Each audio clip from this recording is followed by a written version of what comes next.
Bulan, ibu rumah tangga ini dibawa ke Mapolresta Palembang setelah unit pidana khusus Polresta Palembang menangkapnya dengan sangkaan penipuan calon PNS. Belakangan diketahui tersangka merupakan mantan pegawai negeri sipil Kemenkumham Sumsel khusus rekrutmen. Kasus ini terbongkar setelah polisi menerima laporan dari 5 korban seleksi PNS tahun 2008 hingga 2016 lalu. Tersangka menjanjikan pada korbannya dapat lulus CPNS tanpa syarat dengan imbalan uang 80 juta hingga 180 juta rupiah. Sudah setengah miliar rupiah yang diduga diambil tersangka dari praktik ini. Untuk meyakinkan korban, tersangka memberikan formulir CPNS palsu. Kita melakukan penipuan dengan modus bisa memasukkan orang atau dalam hal ini korbannya untuk bisa menjadi seorang PNS di Kemenkumham. Cara merekrutkan mereka gimana Pak?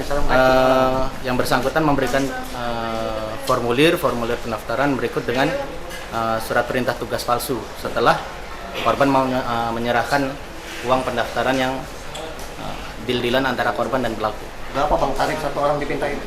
Relatif Mas, relatif ada yang untuk yang terakhir ini ada 181 juta.